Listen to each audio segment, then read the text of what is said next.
নমস্কার, max video নতুন একটা ব্লগে আপনাদের সকলকে স্বাগত জানাই। আজ 12 জানুয়ারি শুক্রবার, এখন বাজে সকাল 9টা। এখন থেকে আমি আমার আজকের ব্লগটা শুরু করছি।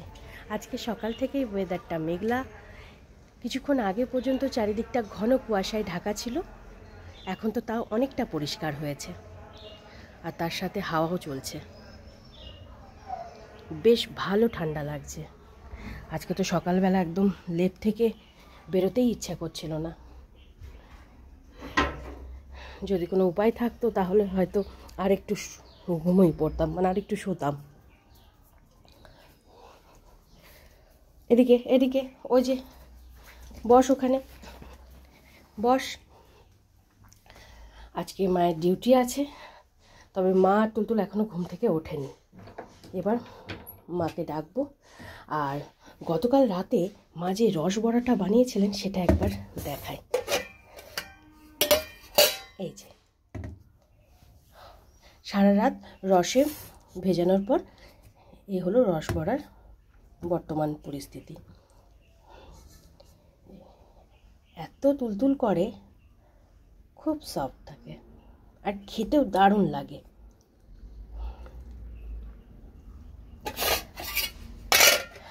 সকালের সমস্ত কাজ আমার কমপ্লিট, শুধুমাত্র জল আনা বাকি আছে আর কয়েকটা জামা কাপড় কাচা। আজকে তো জামা কাপড় কাচবো ঠিকই, কিন্তু কিছুই শুকাবে না।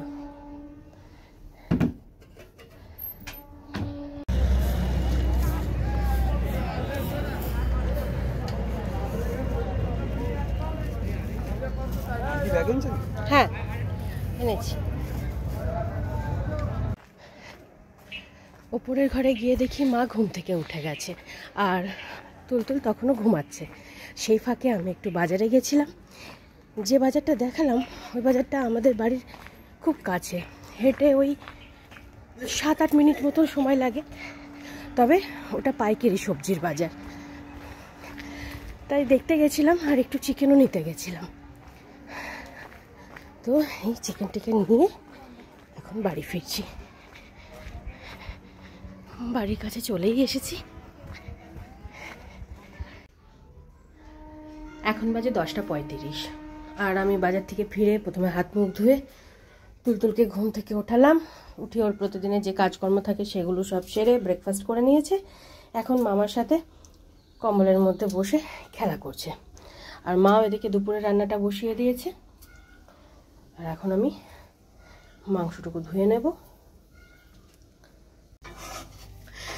মাংসগুলো বেছে ধুয়ে ওখান থেকে 3-4 পিস মাংস রকির খাবারের মধ্যে দিয়ে মা প্রেসার কুকার সমেত রকির খাবারটা বসিয়ে দিয়েছে। আর তুলতুলের জন্য সব রকম সবজি দিয়ে একটু মাংসের ঝোল বানাবো, তাই সব রকম সবজি মাংস এগুলো সব কেটে বেছে ধুয়ে রেখে রাখলাম। আর আমাদের জন্য এই পেঁয়াজ আলু এগুলো সব কেটে নিয়েছি, মিক্সিতে লঙ্কা নিয়ে নিয়েছি। এই লঙ্কাগুলো আমাদের বাড়ির গাছের লঙ্কা, এই এখনই গাছ থেকে তুলে আনলাম। এইসব কাজগুলো সেরে তারপরে আমি ব্রেকফাস্ট করব। সবজিপত্রগুলো সব কেটে ধুয়ে গুছিয়ে রেখে এখানে আমি আমার ব্রেকফাস্ট নিয়ে নিয়েছি। আজকে আমার ব্রেকফাস্টে আছে মা গতকাল রাতে যে রসবড়াটা বানিয়েছিল সেই রসবড়া।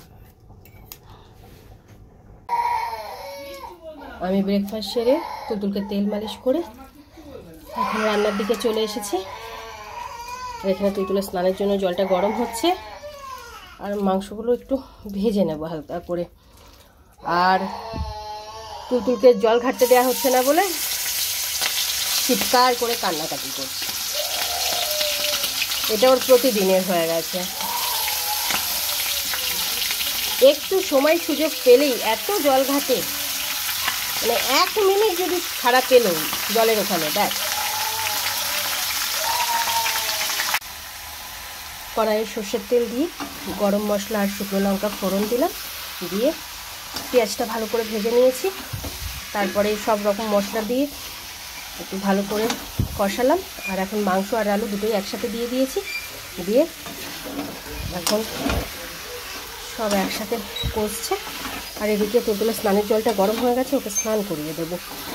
গ্যাসের ফ্লেমটা একটু স্লো করে দেবো, এটা কষতে থাকো। গ্যাসের ফ্লেমটা লো করে এখানে মাংসটা কষতে দিয়েছি। আর এদিকে তুলতুলের জন্য সব রকম সবজি দিয়ে মাংসের ঝোলটা বানাচ্ছি। এটা চাপিয়ে দিয়ে তারপরে ওকে স্নান করিয়ে দেব। এখন বাজে 1:45, আর সময়ের মধ্যে তুলতুলকে স্নান ধান করিয়ে রেডি করে একটু আপেল সিদ্ধ খাইয়ে দিয়েছি। আর এখন বাটিতে 2টো শুকনো মুড়ি দিয়েছি। এই ঘুরে ঘুরে 2-1টা খাবে আর চারিদিকে ছড়াবে। আর এদিকে আমার মাংস রান্নাও প্রায় কমপ্লিট। আজকে মাংসটা কষা কষাই রাখবো, ঝোল করব না, প্রায় হয়ে গেছে। মা ওদিকে স্নান সেরে পুজো করছে, আমার এখনো স্নান হয়নি। দেখি মা থাকতে থাকতে স্নান করতে পারি কিনা। মা থাকতে থাকতে যদি স্নানটা হয়ে যায় তাও সময়টা একটু বাঁচে, আর না হলে স্নান করতে অনেক দেরি হয়ে যায়। এখন বাজে 2:05, আর 1:45-র মধ্যে মা লাঞ্চ সেরে রেডি হয়ে ডিউটিতে বেরিয়ে গেছে। আর মা থাকতে থাকতে আমিও স্নান ধান সেরে নিয়েছি। তার সাথে গ্যাস, ওভেন, রান্নাঘর এগুলো সব ধুয়ে মুছে পরিষ্কার করে এখানে তুলতুলের জন্য খাবারটা বেড়ে নিয়েছি। ভাত আর সব রকম সবজি দিয়ে চিকেনের ঝোল। তুলতুল এখন আমার কোলে, চলো এবার খেয়ে নেবে। এখন বাজে 3টে, আর তুলতুলকে খাইয়ে এই 5-7 মিনিট আগে ওকে ঘুম পাড়ালাম।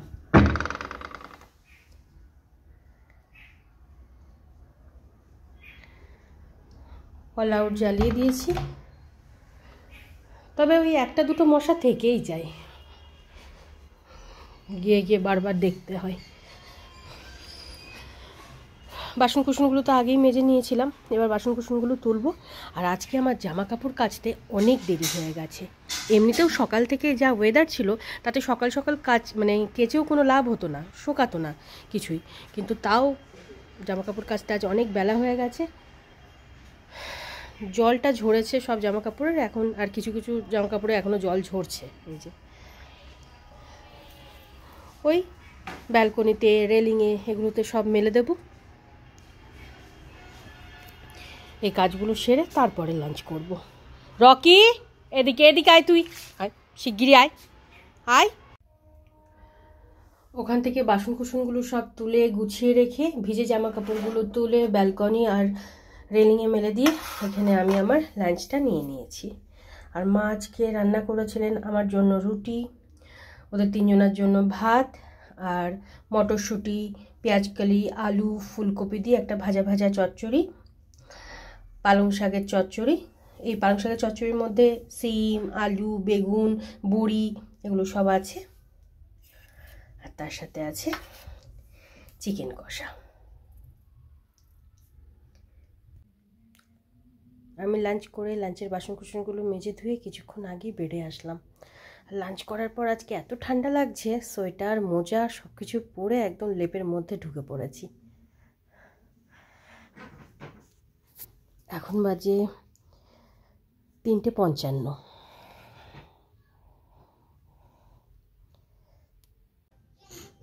Good evening. এখন বাজে 8:30, আর তখন আমি লাঞ্চ করে, লাঞ্চের পর প্রতিদিনের যে 2-1টা টুকিটাকি কাজ থাকে সেগুলো সব সেরে 4টের মধ্যে বেডে চলে এসেছিলাম। আর শোয়ার 10-15 মিনিটের মধ্যে ঘুমিয়েও পড়েছিলাম। তবে ওই 5:15-20 নাগাদ আমার ঘুমটা ভেঙে গেছিলো। কিন্তু এত ঠান্ডা লাগছিল, মানে কম্বলের মধ্যে থেকেও মনে কেঁপে যাচ্ছি, এরকম অবস্থা। এই উঠছি উঠবো এই করতে করতে 5:45, 5:55 এরকম বেজে গেছিলো। তারপর তাড়াতাড়ি উঠলাম, উঠে আমার প্রতিদিনের সন্ধ্যাবেলা যে 2-1টা টুকিটাকি কাজ থাকে সেগুলো সেরে সন্ধেটা দিলাম। আর সন্ধে দিতে দিতে তুলতুলো ঘুম থেকে উঠলো। তারপর ওকে দুধ টুধ খাইয়ে তার কিছুক্ষণ পরেই মাসাজ, মেডিসিন এগুলো সব করে দিয়েছি। কিছুতেই আজকে সোয়েটারও পরবে না, টুপিও পরবে না, সেই নিয়ে যুদ্ধ চললো, কি কান্নাকাটি। তাও জোর জবরদস্তি পরিয়ে দিয়েছি। এটাকে টেনে টেনে খোলার চেষ্টা করছে বারে বারে, মাঙ্কি ক্যাপটাকে খুলতে পারছে না এখনো, তাই। আর গতকালকে আমি এই এক প্যাকেট চানাচুর নিয়ে এসেছিলাম। এই চানাচুরটা আমিও খুব ভালো খাই, তুলতুলও খুব ভালো খাই, মানে দুজনেরই খুব প্রিয়। তাই ভাবলাম এখন এই চানাচুরটা একটু ভাঙি, দুজনে মিলে খাবো। দাও আমাকে একটু, দাও মা, দাও একটু, দাও। খুলে দিতে হবে, হ্যাঁ খুলে দিচ্ছি, দিচ্ছি, দাও আমি খুলে দিচ্ছি। এখন বাজে 9:40, আর মা আজকে একটু তাড়াতাড়ি ডিউটি থেকে ফিরেছেন, ওই 9:15 নাগাদ। মা বাড়ি ফিরে বলছেন যে রাস্তাঘাটে লোকজন প্রায় নেই বললেই চলে। আর তারপর মানে এতই ঠান্ডা পড়েছে আজকে, হাত পা কিছু যেন আর চলছে না। মানে মা তো স্টেশনে নামে, স্টেশন থেকে হেঁটে তারপর বাড়িতে আসে। মানে মা বলছে স্টেশন থেকে হেঁটে আসতে মনে হচ্ছে পা যেন আর উঠছে না, হাত পা যেন মনে হচ্ছে অসাড় হয়ে আছে। যাই হোক, মা তাড়াতাড়ি বাড়ি ফিরে ড্রেস চেঞ্জ করে হাত মুখ ধুয়ে একটু চা খেলো, আর তার সাথে রাতে রুটি কটাও বানিয়ে নিয়েছিল। তুলতুলের রুটিটা গরম জলে ভিজিয়ে রেখেছি, রকিকে খেতে দিয়ে দিয়েছি। আর আমিও ডিনার সেরে নিয়েছি, নিয়ে কিছু বাসন কুসন ছিল সেগুলো সব মেজে নিয়েছি। আর মা তুলতুলের কাছে বসে ডিনার করছেন। আর কাল যেহেতু শনিবার, তাই মিটসে গ্যাস ওভেন এগুলো সব আবার মুছতে হবে, তাই সেগুলো সব মুছবো আমি। মানে আজকে যতটা তাড়াতাড়ি সম্ভব কাজকর্ম সেরে কম্বলের মধ্যে যাওয়া যায় তারই ব্যবস্থা করা হচ্ছে। তবু সেই যেতে যেতে 10:30 11:30 বেজেই যাবে, এখনো অনেক কাজ বাকি আছে। রসবড়াটা ফ্রিজে রেখে দেব। আর এবেলার দিকে মনে হচ্ছে আমার একটু ঠান্ডা লেগেছে।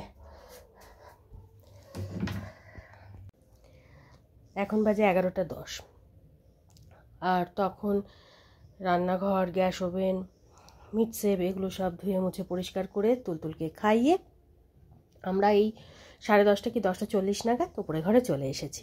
অন্যান্য দিনের তুলনায় আজকে একটু তাড়াতাড়ি এসেছি। এসেই বিছানা করে শুয়ে পড়েছি। মা তো লেপের মধ্যে চলে গেছে অনেকক্ষণ আগেই, আর আমি এখনও যাইনি, আমার তো একটা কাজ বাকি আছে। আর আজকে আবার আমরা এরকমভাবেই শুলাম, মানে আড়াআড়ি করেই শুলাম। কালকে লম্বালম্বি করে শোয়ার পরে ভীষণ মানে কনজাস্টেড হয়ে গেছিলো। আসলে তুলতুলের তো অত কম জায়গায় একদম শুতে পারে না, সে একবার মায়ের দিকে মানে পা ছুটছে, একবার আমার দিকে, আর সে মানে ঘেঁষতে ঘেঁষতে মাকে মাঝরাতে যেন খাট থেকে ফেলেই দেয়, এরকম পরিস্থিতি। কোনো রকম কষ্ট করে মা কালকে শুয়েছে ওরকমভাবে। মানে এমনিতেই ওর একটু বেশি জায়গা লাগে, হাত পা ছড়িয়ে মানে পুরো খাটটা ও ঘোরে। ওই খাট না, ওই খাটে আমি আর ওই না শুই, তো ওরকমভাবে ঘুরতে থাকে ও, সবসময় তাই করে মা। হ্যাঁ হ্যাঁ হ্যাঁ, শুধু হ্যাঁ। তো কালকে আমাদের খুবই অসুবিধা হয়েছে, কখনো আমার দিকে মাথা দিচ্ছে তো মায়ের দিকে পা, পেটের মধ্যে লাথি।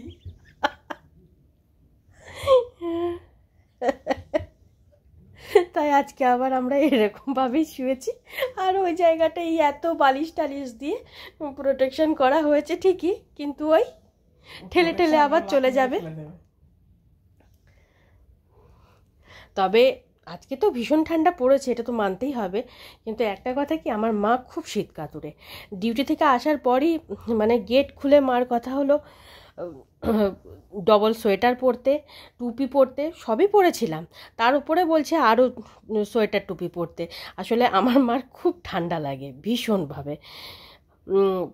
আগে যখন বাবা ছিলেন খুব হাসি হতো, মানে হাসি ঠাট্টা করতো মাকে নিয়ে। বাবা কি হতো, হয়তো বাবা বেরোলেন এবার দরজাটা হয়তো খুলে গেল, মা অন্তত 10 বার করে বলতে থাকবে দরজাটা দাও, দরজাটা বন্ধ করো, এই দরজা দিয়ে হাওয়া ঢুকছে। মানে শীতকাল আসলে যে মার কি ভয়ঙ্কর পরিস্থিতি হয়, সে কোথাও একটু ফাঁক ফোকর থাকা যাবে না, এরকম পরিস্থিতি।